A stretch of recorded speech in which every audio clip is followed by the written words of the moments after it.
नमस्ते दोस्तों, स्वागत है आप सबका हमारे चैनल गपशप में। कहानी सुनो मुहावरा बूझो की श्रृंखला में प्रस्तुत है आज की कहानी नसीहतें। शाम को 7 बजे ऑफिस से घर पहुंचने पर दरवाजा खोलने के लिए नमिता ने दरवाजे में चाबी घुमाई तो देखा कि दरवाजा पहले से ही खुला था। उसने अंदर जाकर देखा शशांक घर आ चुका था। आमतौर पर शशांक 8 बजे तक घर पहुंचता था। शशांक को इतनी जल्दी घर आया देखकर नमिता बोली, क्या बात है शशांक, आज इतनी जल्दी घर कैसे आ गए? कुछ नहीं नमिता, पेट में हल्का सा दर्द है, इसलिए छुट्टी लेकर घर आ गया। चलो चलकर डॉक्टर को दिखा लेते हैं, नमिता गाड़ी की चाबी उठाते हुए बोली। अरे नहीं, थोड़ा अपच हो गया है, खाने में कुछ हल्का बना लो, शशांक ने कहा। सुबह तक भी शशांक स्वस्थ नहीं हुआ तो नमिता ने छुट्टी ले ली और वे जाकर डॉक्टर को भी दिखाए। डॉक्टर के बताए अनुसार नमिता ने शशांक को दवाई दी और हल्का खाना भी खिला दिया। दोपहर को शशांक की ताई जी का फोन आया कि वे किसी शादी में सम्मिलित होने के लिए कल कानपुर आ रही हैं और वे उनके पास कुछ दिन ठहरेंगी। नमिता ने सोचा कि चलो अच्छा है, ताई जी के आने से उसे भी कुछ सहारा मिल जाएगा, लेकिन फिर भी उसे अगले दिन की छुट्टी तो लेनी ही पड़ेगी। अगले ही दिन ताई जी आ पहुंची। दोपहर को जब उसने शशांक को खाना परोसा तो ताई जी बोली, अरे उसे दही मत खिला, छाछ बना दे। फिर सब्जी देखकर बोली, नमिता सब्जी भी मसालेदार लग रही है। फिर शाम को जैसे ही नमिता शशांक के लिए चाय लाई, वे फिर बोली, उसका पेट खराब है, उसे चाय मत दो। रात को नमिता ने खिचड़ी और सब्जियों का सूप बनाया। उसमें भी ताई जी संतुष्ट नहीं थी। अरे सूप में शिमला मिर्च क्यों डाली? गाजर भी नहीं डालनी चाहिए थी। भारी सब्जियां हजम करनी मुश्किल होती है नमिता। नमिता उनकी सारी नसीहतों का गंभीरता से पालन करने की कोशिश कर रही थी। सुबह ताई जी ने नमिता से कहा, भगवान के आगे हाथ जोड़कर शशांक के लिए आशीर्वाद मांग लेना। नमिता ने हाँ में सिर हिला दिया।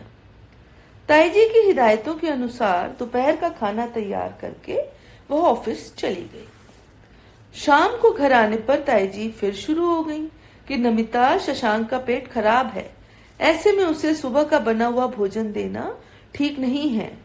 हो सके तो कल दोपहर को 1 घंटे की छुट्टी लेकर घर आ जाना और शशांक को ताजा खाना बनाकर खिलाना, क्योंकि मैं तो सुबह की ट्रेन से वापस जा रही हूँ। इतना कहकर वे शादी में जाने के लिए तैयार होने लगी। नमिता का मन हुआ कि वो ताई जी से कहे कि यदि शशांक की इतनी ही फिक्र है तो वे 2-3 दिन के लिए रुक क्यों नहीं जाती, या फिर सुबह ही कह देती कि वे शशांक को ताजा खाना बनाकर खिला देंगी। परंतु उसने ताई जी से कुछ नहीं कहा। अगले दिन सुबह ताई जी चली गई और 2 दिन के पश्चात शशांक भी ठीक हो गया। संयोग से 2-3 महीने के बाद नमिता को ऑफिस के काम से लखनऊ जाना पड़ा। उसने सोचा कि वो ऑफिस के बाद शाम को ताई जी के घर चली जाएगी और अगले दिन रविवार को वापस आ जाएगी। लखनऊ जाकर ऑफिस के बाद वो शाम को ताई जी के घर चली गई। वहां पहुंचकर वो ताऊ जी से मिली तो उसे पता चला कि उन्हें 2 दिन से बुखार है।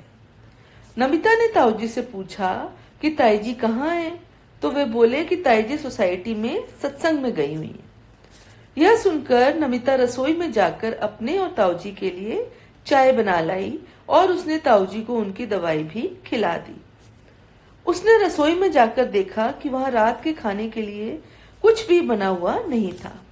उसने ताऊ जी से पूछा कि ताई जी कब आएंगी, तो वे बोले, अरे उन्हें तो वक्त लग जाएगा, क्योंकि सत्संग के बाद भोजन का भी प्रबंध है। मेरे लिए तुम्हारी ताई जी ने ब्रेड मंगाकर रख दी है, दूध के साथ खा लूंगा। तुम जो भी खाना चाहती हो अभी ऑर्डर करके मंगवा दूंगा। अरे नहीं ताऊ जी, मैं अभी कुछ झटपट तैयार कर लेती हूँ, कहती हुई नमिता रसोई में चली गई। उसने दाल चावल तैयार कर लिए और दाल में हल्का सा छौंक लगा दिया और फिर ताऊ जी और वो खाना खाने लगे। तभी ताई जी भी वापस आ गई और नमिता से बोली, अरे वाह, तुमने तो खाना भी बना लिया। मैं तो तुम्हारे ताऊजी से कह गई थी कि तुम्हारे लिए खाना ऑर्डर करके मंगा लें। फिर वे सोसाइटी में किए गए भोजन के प्रबंध की तारीफ करने लगी और विस्तार से वहां बने हुए व्यंजनों का ब्यौरा देने लगी।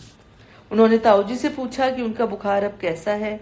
ताऊजी ने कहा कि नमिता ने उन्हें दवाई खिला दी थी और वे अब काफी ठीक महसूस कर रहे हैं। अगले दिन नमिता को सुबह 10 बजे की ट्रेन पकड़नी थी, इसलिए वह सुबह उठकर 8 बजे तक तैयार हो गई।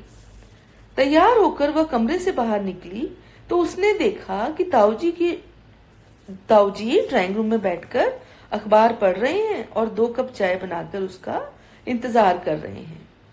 चाय पीते हुए उसने ताईजी के बारे में पूछा तो वे बोले, तुम्हारी ताईजी रात को थक गई थी, 9 बजे तक ही उठेंगी। नमिता रसोई में गई और उसने ब्रेड के सैंडविच तैयार कर लिए। वो और ताऊजी सैंडविच खा ही रहे थे कि ताईजी भी उठकर आ गईं और ताऊजी से बोली कि अब उनका बुखार कैसा है। ताऊजी ने कहा कि ज्यादा नहीं, 100 डिग्री के आसपास है। तभी नमिता ने सैंडविच की प्लेट ताईजी की तरफ बढ़ाई तो वे बोली, अरे नमिता, तुमने तो नाश्ता भी बना लिया है। दरअसल कल मैं सत्संग में इतना थक गई थी कि उठने का मन ही नहीं हुआ। कोई बात नहीं ताईजी, नमिता ने कहा। अच्छा, मैं चलती हूँ, मेरी ट्रेन का वक्त हो रहा है। कहकर नमिता ने उनके पांव छुए और स्टेशन के लिए निकल पड़ी। रास्ते भर उसे ताईजी के व्यवहार पर आश्चर्य होता रहा। शशांक की तबीयत की देखभाल को लेकर दी गई उनकी हिदायतें उसके मन में चक्कर काटती रहीं। उसे ताऊजी के लिए बहुत ही बुरा लग रहा था। वह सोच रही थी कि सच ही तो है कि तो बूझिए आज के मुहावरे को और कमेंट करके हमें बताइए कि ये कहानी किस मुहावरे पर आधारित है। और अब विदा लेने से पहले मैं आपको बताना चाहूंगी कि हमारी पिछली कहानी सयानी बहू का मुहावरा है, नाच न जाने आंगन टेढ़ा। तो मैं आपसे फिर मिलूंगी एक नई कहानी के साथ। तब तक के लिए विदा।